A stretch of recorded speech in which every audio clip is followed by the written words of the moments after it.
William, do stop messing about with your lunch, dear. Oh, I'm not messing. I'm pretending that this pea on top of this pile of potatoes is me on top of a mountain, and I've got to get down, and there's this precipice here. Just finish your lunch, dear, and stop talking. Yes, but listen, you see, if I come down by this path, I'll likely not fall into the precipice. If I come down by this one, I'll fall into the swamp. Look, you can see it's the swamp. William! Oh, don't be late back from your golf today, dear. Remember, we're going to the Botts this evening. The Botts. Oh, yes, don't you remember? Mr. Bumblebee is coming to give a lecture to the Literary Society tomorrow. And he's arriving today and staying with the Botts tonight.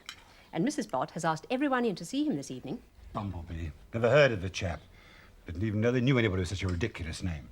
No, well, I don't think they exactly know him, dear. Actually, I don't think they've ever even met him. But Mr. Bott is president of the Literary Society. He provides all their funds, so I suppose he has to be. And they like to put up a speaker and invite a select circle of their friends round to show him off to. I'm only going because I enjoy watching Mrs. Bott being refined. This Bumblebee's a well-known literary figure. He's travelled all over the world and had a book published last year that caused quite a stir. I haven't had a chance to read it myself yet. I hate listening to speeches. Oh, he isn't going to make a speech. He's just going to eat the Botts' food and meet the Botts' friends and answer any questions the Botts' friends may like to ask him. Mrs. Bott said that it was all to be quite irregular. I think she meant informal. Well, anyway, I'm afraid we'll have to go. Mrs. Bott is most anxious that everyone should be there. But she's even asked William. Good no. Lord. Well, if you ask me, I think someone who travelled all over the world would be jolly interested to meet someone like me. Now, finish your lunch, dear.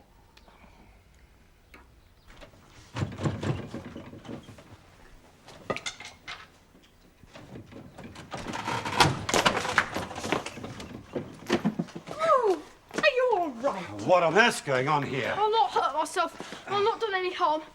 Not any real harm, that is. The handle's come off the chest of drawers. What? Well, I bet it was loose to start with, and I bet real tightrope walkers have something to make their feet stick to the wire. They must have glue or something. I mean, I'm jolly good at balancing. Be quiet, William. Look, why can't you try and help instead of playing these fool tricks? I was trying to help. If I practiced enough, I'd become a real acrobat and earn my own living, and you could stop paying out money for me.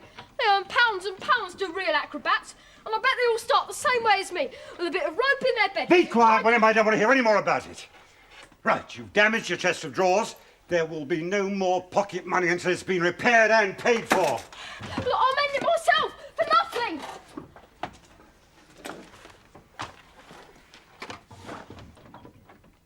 I bet I could with a few nails and a hammer. Oh, no, William. Stop raining. Can I go out? Oh, yes, you may. Oh, but if I swing hard enough, I can reach the top. Oh, hello, William. I don't think he'll be able to learn any tricks after all. He doesn't seem any better. It's your fault. You shouldn't have given him that tonic of your mother's. It did my mother good. Your mother isn't a guinea pig, you idiot. It said on the bottle that it invigorates the whole system. So I thought it'd help him learn his tricks. Well, it's certainly uninvigorated him, hasn't it? Better let him sleep it off. About this show, have you started practising your tightrope walk yet? Yeah, I could have gone on tonight if the handle hadn't come off the chest of drawers. I haven't got to go to that old thing at the Botts tonight. Well, I've got to go to it too. So have I. So have I. My mother's jolly lucky not to be able to go to Why it. can't she go? She's going to London for a meeting. What sort of meeting? It's a meeting about getting holiday homes for poor old people who never had a holiday. What? Never had a holiday? No, they're trying to get these homes for these poor old people to have a holiday in. And they say everyone ought to help. Gosh, I should just think so.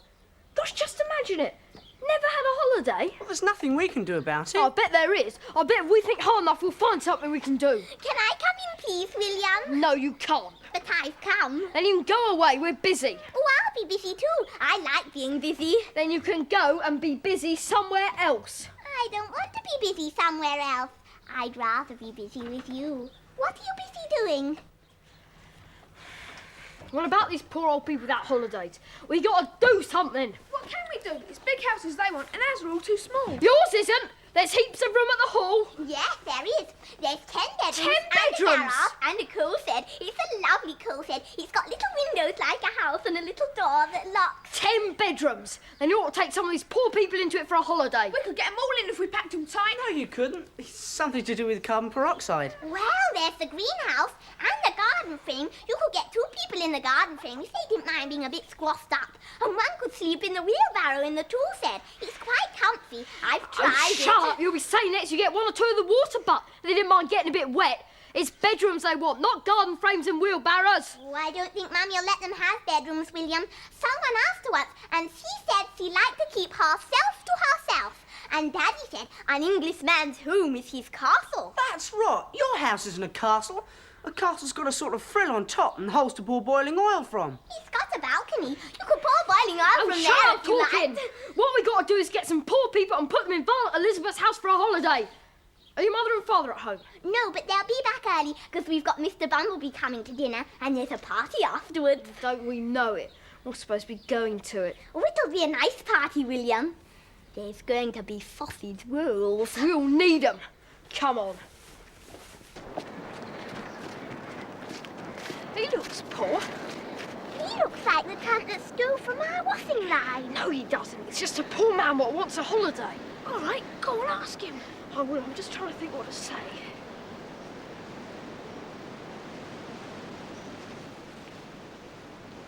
Afternoon.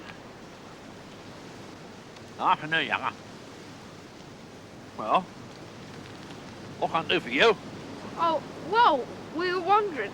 I mean, we were thinking. Yeah? Have you ever had a holiday? Not to my knowledge, young'un. Well, would you like one? Well, that depends on circumstances, doesn't it? I mean, depends on how long and what sort of holiday and various other things, too numerous to mention. At the moment, you find me wet without and empty within. So, any chance of a refuge from the elements, as the poet says, would not be unwelcome. He's too big for the garden frame, William. Unless he had his head sticking out of the top. Oh, shut up about the garden frame. He's going to have a bedroom. Well, if you come with us, we'll find you a nice place where you can have a holiday. And there's a jolly good dinner, too. Dinner? I don't think Mummy's going to like him much, William. I think she's going to think he's common. Never mind that. He's poor and that's all that matters. Lead on, young'un, lead on. Never let it be said that Mama just hit the bell, refused the challenge of fate. Is that your name? That's one of them, young'un. Have you got alibis? Oh, I mean aliases. I've got plenty of both, young'un, plenty of both. Let's call him Marmaduke. It's a nice name, and it's easier to say than the other one.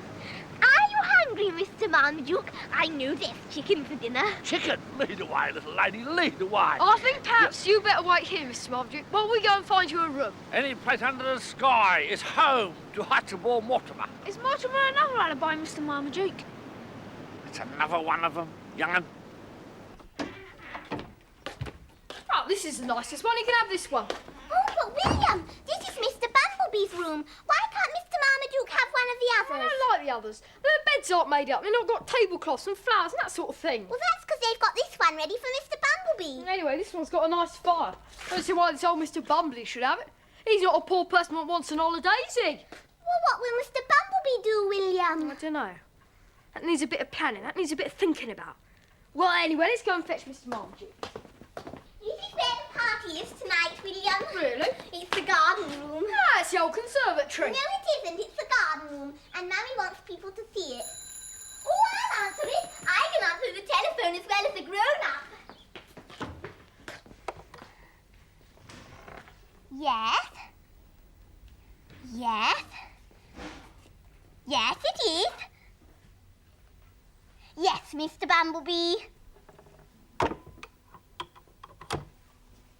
Mr. Bumblebee's not coming. He's staying where he is till tomorrow morning. He told me to tell Mummy. It's lovely, isn't it? Mr. Marmaduke can have his room now. Where is he? He's gone for a walk around. He's getting tired of waiting. Mr. Bumblebee's not coming. Tell you what. Why shouldn't Mr. Marmaduke pretend to be this old Mr. Bumblebee? No one's ever seen this old Mr. Bumblebee, and I bet Mr. Marmaduke could talk just as well as him. He seems jolly good at talking. And besides, we promised him a nice holiday and a good dinner, and he's got to get 'em. But no one would think he was a real lecturer, not with those clothes. And why shouldn't people with holes in their clothes give lectures, eh? Well, I don't know, but they don't. I know what we'll do. Daddy put some clothes out for Mummy's jumble sale. They're much better than Mr. Marmaduke's, and Daddy'll never remember them. I'll borrow Daddy's razor for him, too, and a collar What about and a his dinner? tie. I expect him being used to picnics. His table manners would be different from other people's. Well, he can send a message down saying he's so tired out with all his lecturing, he wants his dinner up in his room. Oh, I bet people do get jolly tired out with all that lecturing. Yes, but what about the party afterwards? People will ask him questions. I was in the post office this morning, and General Malt and Colonel Pomeroy were talking about it. General Malt said he was going to ask him questions about South Africa. Oh, that's all right. You know what General Malt is? He just wants to talk about South Africa himself. He'll go on for hours and hours spouting this old book of his he's writing. Yes, but Colonel Pomeroy said he was going to ask him how the rope trick was done. In this book of his, Mr. Bumblebee said he found out how it was done. What's the rope trick? Is it the same as Cat's Cradle? No, it's a boy that climbs down a rope that hasn't climbed up. Or up a rope he hasn't climbed down. Oh, well, I forget which. I bet it's a boy climbing down a rope he hasn't climbed up. And I bet I could do it all right. I've got some rope and... That's a skylight, isn't it? Yes. Yeah.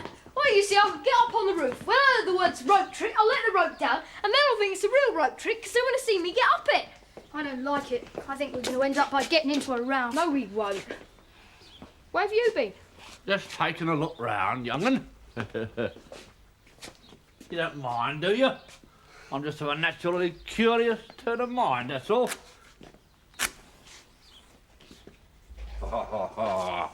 Yes. Yes. Well, we got you this bed and a dinner, but you've got to pretend to be Mr. Bumblebee. You Mr. don't mind? Bumblebee? No, anything to oblige, young'un. One alias is just as good to me as another. I'm a citizen of the blooming world, that's what I am. And will you put on some clothes that Violet Elizabeth's going to get for you? Put on some of her clothes? Hi, Daddy. Oh, well, I got a mind above clothes like the lilies of the field. As you may observe, any change could hardly be for the worse. Yeah, and will you come down after dinner and talk about travels? What travels? Oh, any travels. I mean, if people ask you about South Africa, well, I suppose you can make something up. You suppose right, young'un. Never at a loss, that's my second name. I talk myself into more situations and out of more situations than any other man in England. That's all right, then. It may seem a bit odd to you, but you see Now, what don't we've got... bother to explain, young'un. Unexpected, that's the very source of life. Take things that comes, that's my motto.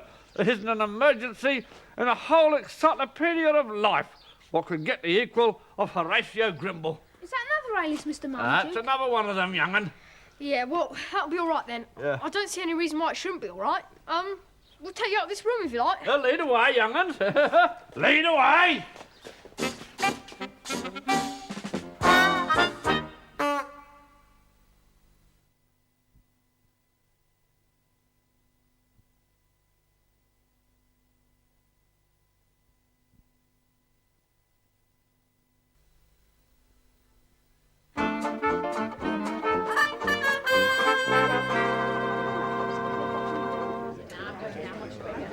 You'll all enjoy yourself, yes. Oh, General Malt. So glad to see you. So good of you to come. Oh, yes, well, I'm very much looking forward to meeting Mr. Bumblebee. I've got some questions here I want to ask him. He has arrived, I suppose? Oh, yes, he has arrived, although I haven't actually seen him myself. I was up in London doing a bit of shopping, and when I got back, he was already here. But Violet Elizabeth received him and showed him up to his room. Proper little hostess she was. It seems that he's been lecturing all week, and he's very tired, so he asked not to be disturbed and to have his dinner sent up to his room. You know, them clever people need a lot of time to rest their brains. You know, I expect he's collecting his thoughts and getting his notes together and whatnot. Yes, I've always said, General, that people like you and I have a great deal to be thankful for that we've got no brains. He said he'd be down at 9 o'clock exact. Oh, there's Colonel Pomeroy. So glad to see you, Colonel. So good of you to come. Not at all, not at all. Delightful of you to ask me. It's the rope trick I want to ask about. No. Mr. Bumblebee says in his book that he's discovered how it's done. Now, when I was in India... No, the rope trick is nothing compared I saw some very to what strange the Africans do. manifestations. Just one moment, Glad to see you. So good of you to come. And dear Mrs. Brown and Mr. Brown, Robert and Ethel, so good of you all to come. So good of you to ask us. How beautiful you've made this room, Mrs. Bott. Well, I've always wanted a guarding room. Nature is so beautiful, don't you think? I do hope you brought William with you tonight. I think it is very important and a very good education for children to have to listen to somebody with brains like this here Mr. Bumblebee's got. I'm allowing Violet Elizabeth to stay up special. Mind you, it's not often that you find a child of her age so keen to hear about travel and such like. I always knew that child had brains.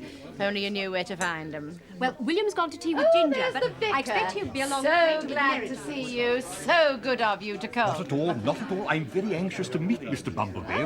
A strange, eccentric character I've heard was slept in doss houses and mingled with tramps and criminals in order to get some of his material. By the way, speaking of tramps, that reminds me. A very doubtful character has been seen hanging about the village today. I believe it's the same man that broke into the vicarage last year. If so, he's only just out of prison. I saw your man Tonks cleaning the car as I passed your garage, and I took the liberty of telling him to keep an eye on the grounds this evening. Oh, that is most kind of you, Vicar. I'm always suspicious of doubtful characters myself. Did you hear that, Botty? Yes, love, I hear. Well, mind you keep an eye open. Oh, there's Mrs. Merridew. So glad to see you. So good of you to come. I think it'll do these children the world of good to have to sit and listen to somebody else for a change. Where is William Brown? He's coming along later, Mrs. Bott. He's not trying to get out of it, is he? No, he's not trying to get out of it. Right, well, would you all like to... Where's Mr. Marmaduke? He's upstairs. He said he'd come down at 9 o'clock. He enjoyed his dinner. It was very slap up. If he doesn't come down, I'll go up and fetch him. He was lying down when I went in last. I hope he hasn't gone to sleep. Where's William and the others? Oh, there's Mr. Bumblebee now. So glad to see you. So good of you to come. A real honour, I can assure you. I'm so sorry that I wasn't here to greet you personally, but I understand that my little girl did a very good job. I hope you're feeling quite rested now. Indeed. Now, well, I won't bother to introduce you to everybody. I mean, stringing a lot of names together, I mean, which you couldn't be possibly expected to remember. But they're all our good friends and neighbours who've come to hear what you've got to say. Now, if you'd like to come and sit over here, Mr. Bumblebee, at this table, and then everybody can shoot their questions at you from where they're sitting. What ho, everybody? Yeah, some of these writing fellows are a bit, not wasting my time. Now, I should like to ask you a few questions about South Africa, which I understand you to have visited quite recently. Now, I myself, I've not been there, you see, since the Boer War, and I expect it's changed quite a bit since then. Yes, now I've got my notes here. You see, I was out there in November 1899, when the war was 2 months old. You see, Something's happened. What? I'll tell you in May. The real one's come. What? The real one's come. Well, he has. I was coming out of our house and I ran into him, and he asked me the way to the hall. He said the trains was impossible. He said so. Yeah, well, a friend bought him in a car and dropped him at the crossroads. Look, he'll be here any minute. I ran across the fields to get here first. We've got to tell William quick. He's not here. We've got to do something ourselves. What can we do? Let's pour boiling oil on him, shall we? It won't take any time at all to boil up my bottle of cod liver oil. Oh, shut up. The thing to do is we've got to hold Mr. Bumblebee at bay until we can warn Mr. Marmaduke of the danger. How can we? I've got a sort of plan. Come on. Their lack of discipline and their weakness in command of the Boer. What on earth? Good evening, sir. Oh, good evening, good evening. Is this the hall? Yes. How expected. My name's Bumblebee. I had no idea it's so far from the crossroads. Most annoying. Yes, we've come to show the way. Well, I'm late. I didn't expect to get here at all tonight. Has Mrs. Bott put off her gathering? No, they're in the garden room. Oh, right. I'm sorry to have kept them waiting for so long. Where's the garden room? We'd better go straight there. Yes, this way. Then the Boers started the long siege of Ladysmith and seemed to overrun the whole of Natal. On January the 6th, they made an attempt to overwhelm Ladysmith, but we held out, and they had no success. General Buller made attempts to relieve us, and I will remember myself what hope we had. I ought to have brought a torch. I can't see a thing. Oh, and look, I fell over something. No, where on earth are we going? Where is this garden room? Here we are. Where? I can't see a thing. Straight in, sir. There, we've got him at bay, all right, locked in the coffin. Now we've got to warn Mr. Marmaduke of the danger. But on February the 28th, 1900, Buller finally forced the Tugela pass line, and he relieved Ladysmith. You know, I was there myself on that historic occasion. And I vividly remember the behaviour of the officers and non-commissioned officers and the men who had endured the most enormous privations with the most enormous gallantry and courage. And you know, I remember equally well the behaviour of the horses, those that hadn't been eaten, and of the other animals, such as dogs and cats that we had befriended. Sit down, my boy. Try to be patient. I warrant you there are many men alive today who still remember their old faithfuls and Ladysmith. I remember one particular old canine. Oh, he was such a sweet... Excuse me, General. Don't you think it's time you allowed Mr. Bumblebee to tell us something of modern conditions in South Africa? Yeah. I'm frightfully sorry. I really am frightfully sorry. I was merely relating things as I remembered them most of the time. Now, Mr. Bumblebee, Yes. perhaps you will tell us how far conditions have changed in recent years. Yes, that is a question that does require an answer. You see, conditions have changed in one way, but yet in another way, you see, conditions have not changed. Now, let me explain what I mean by that. You see, the South African experience, as I The vicar warned me off, sir. Proper desperate he is, too. This is an outrage! Caught him climbing out the coal shed window. Been hiding up there, I'd be bound, till he thought you was all safe in here. I repeat, this is an outrage! Botty, call the police at once. This must be that doubtful character you warned us about, Vicar. As far as I can see beneath his covering of coal dust and grime, he most certainly is. Murder us all as soon as he look at us. I can see it written all over his face. You'll pay for this. My name is Bumblebee. I'm a fellow of the Royal Geographical Society. I was asked here to lecture on modern You'll have to think of a much better excuse than that, my good man. Mr. Bumblebee is here. Here. Mr. Bumblebee. Mr. Bumblebee? Mr. Bumblebee? Mr. Bumblebee's gone. Lord, and so is my watch. And my... What? My bright diamond brooch has been stolen! I'm here, my love. Botty's here. I must say it's very refreshing to be present at a contretemps in which William cannot possibly have had a hand. Oh, yes, isn't it? He isn't even here. Oh, boy, this Bumblebee certainly knows a trick worth two of the rope trick. Come on. Oh, there's a Confederate on the roof. The window's open. There's a rope coming down. Oh, surely something else isn't going to happen. Help, the rope's slipping! William! Oh, lovely, William! That's much better than boiling oil.